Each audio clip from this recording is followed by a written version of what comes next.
Hey everyone, welcome back to the Content Club with myself, Tina Calder from Excalibur Press, and it's been a little while, hasn't it? I think it's been nearly a month since I've posted, so apologies for that.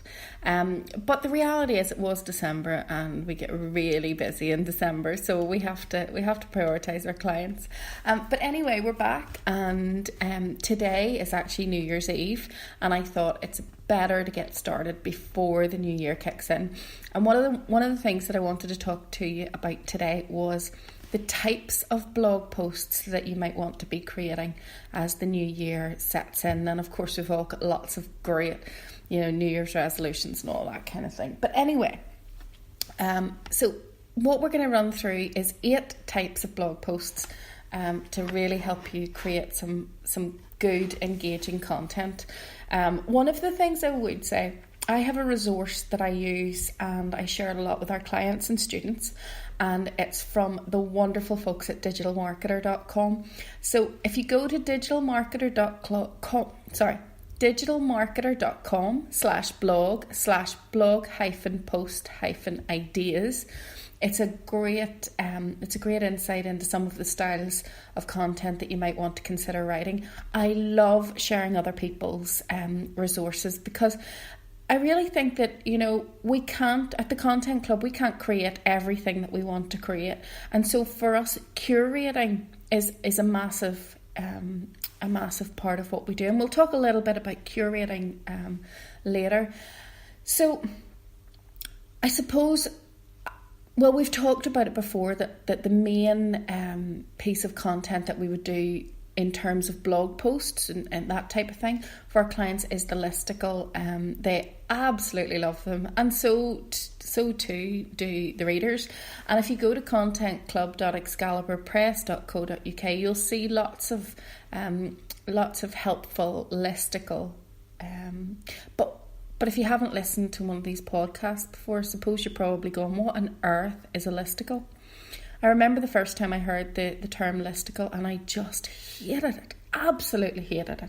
I just hated the idea that there was some hip millennial word for what is essentially, just a list. And it was one of the things that, as a journalist over the last 20 years, the listicles were almost like your breakout, the little bit on the side of the article, where you put a list of helpful resources or places to go or something like that. So for me, it was like, oh my goodness, this thing has its own name.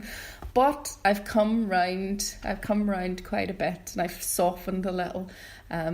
So essentially, these podcasts, most of them are in listicle format, which is ironic, I suppose. Is it ironic? Anyway, so number 1 and 2, we're looking at both aggregated and curated content. And you heard me talking earlier about curated content when I was talking about Digital Marketer. So it's not technically a blog post type when it comes to aggregated content, because it is where you use an automated program that will pull in content from other people into your site. So very often on social media, operators aggregate content themselves by simply posting links to interesting content they've found that will connect to their readers. RSS feeds, for example, are a great way to aggregate content. And I suppose if you're going to be looking at aggregating content, you have to be very careful, because unless you've got the tech background, or someone in the company or someone that does, you have to be careful that you're not aggregating and pulling in things that you would not want associated with your brand. So for example, if you were to, I don't know, say you were greengrocers and you wanted to curate lots of content on fruit and veg, well, you can start to think about, what could go wrong when you're talking about melons, and what kind of content from the internet could be randomly pulled if you don't have the right, I suppose, stops and stuff like that programmed in. So do be careful. Aggregated content is absolutely wonderful for filling in the gaps, keeping it interesting, keeping people engaging with you, but do be careful that you don't go overboard because it's not, in my opinion, and I stress this is in my opinion, it's not an alternative to creating good content. So then alongside aggregated is curated, and I suppose the only place that I had ever really heard about curation was in an art gallery, you know, that had always had a curator or a museum, and that was someone who was pulling together the exhibitions. So curated content is where you would take several pieces of content from other people or brands or aspects of their content, and you pull it together into one piece, and those posts are always fully credited, always, and always include links to the original post. In many cases, you'll find the words aggregated and curated being used interchangeably. Don't worry, there's not an awful lot of difference in principle, kind of. But for me, the curated stuff is really good. And so that's where we would curate information from the likes of Digital Marketer, HubSpot, Social Media Examiner, Social Media Today. There's loads of resources out there that we absolutely love sharing with people, and so we would curate that to our audience.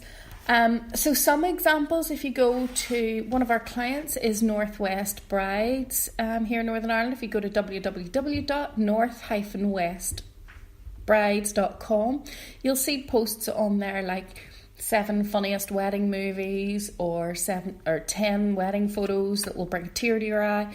And what you'll see is with those, we have taken other people's content and we have credited it fully, and we have pulled in what we thought was the best of the best.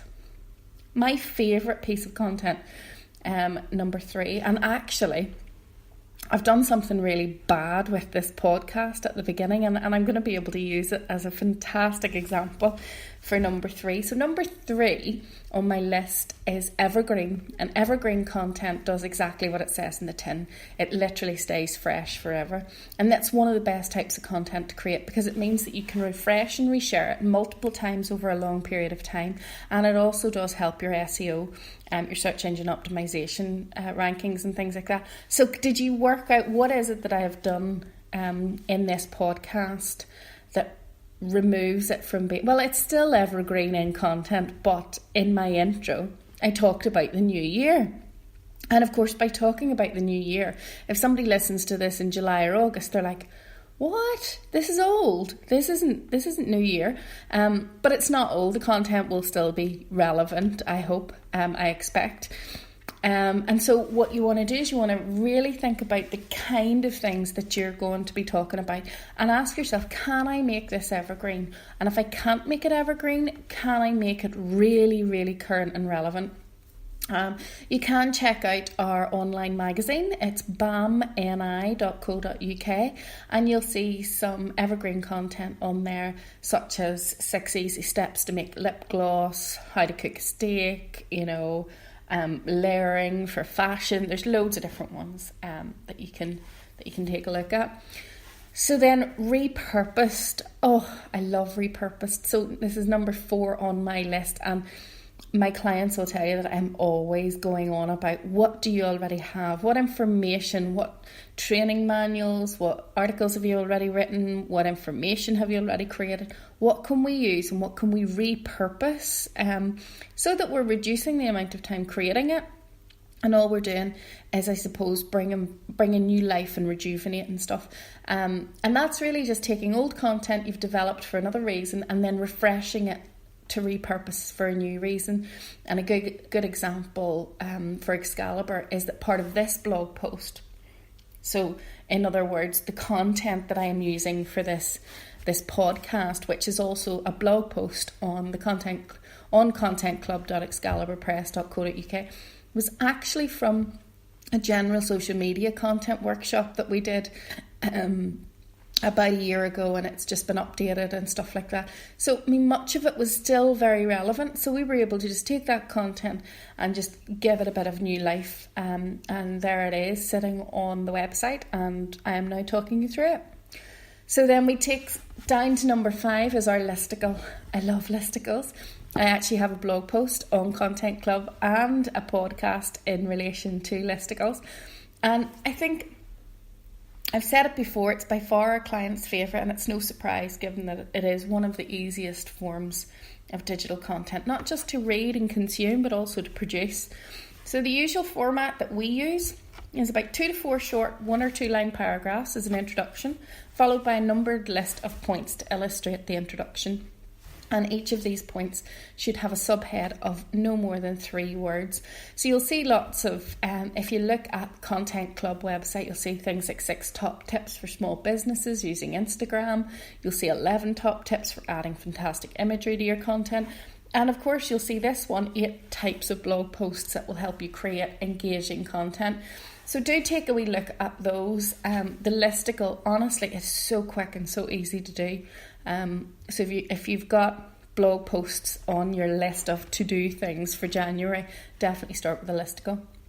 And of course then, moving down to number 6, we're looking at opinion and commentary. So in some cases it may be appropriate for you or someone connected with your brand or company to write an opinion-based piece, and these should be labelled very clearly as opinion pieces and should be succinct in getting to the point, but also show knowledge where appropriate. It's really important that if you're going to do opinion and commentary, that you make sure that it sits well with your brand.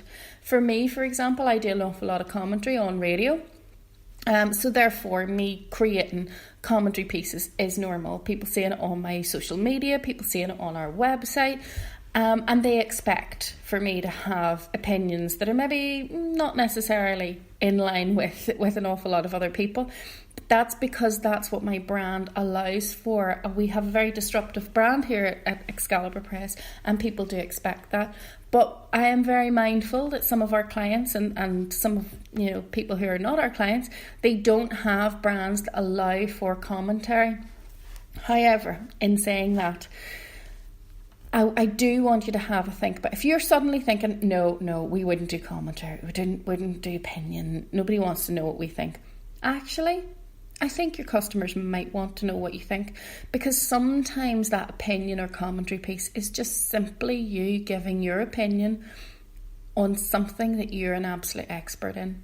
Whether that's, whether that's real estate or recruitment or spray tan. Funny enough, all of those people are my clients. But do you know what I mean?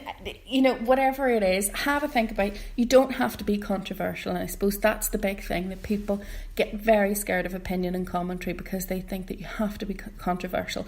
No, you don't. You just have to be very clear and concise in what your point actually is. You can have a look at those on bamni.co.uk. We have a few different ones on there. We do have a section called Opinion and Commentary. You can have a wee look quite quickly there. But also sluggerotool.com, one of my favourite websites here in Northern Ireland, have a fantastic range of commentary pieces. And of course they're more political commentary pieces, but you can get an insight into how those are written, how they're researched and things like that. So on to number 7. Number 7 is an information or education post. And some blog posts just simply are what they are, and they might be an all you need to know about, or an ultimate guide to. And those are great for companies who want to get information out there in an engaging and informative way. I suppose for me, the big thing with these is using the headline very cleverly to make it more palatable and clickable for your audience. Do ensure that what you have put in the headline is actually in the article. You don't want to be accused of clickbaiting people. I suppose my best example at the moment, we have 2 examples out there on contentclub.excaliburpress.co.uk. So we have do you want to start podcasting? Here's how I did it in 2.5 hours. And then another one, which I believe is about Google Tasks and how to set those up, which I can highly recommend. So our number 8 and our final one, and I love it, it's a great way to get information. It's slightly similar in a way to curated content, but it's user-generated content, and that means this is content that your user, your customer, your client is creating for you, and it's about your brand. So getting your customers and clients involved in your blogging and content creation is a great way of adding value to the blog posts, collecting information from them. Then you can put it together in listicle posts or informative or educational posts with no trouble at all. And of course you can look at what things that you can do. Maybe you have an online campaign that you then want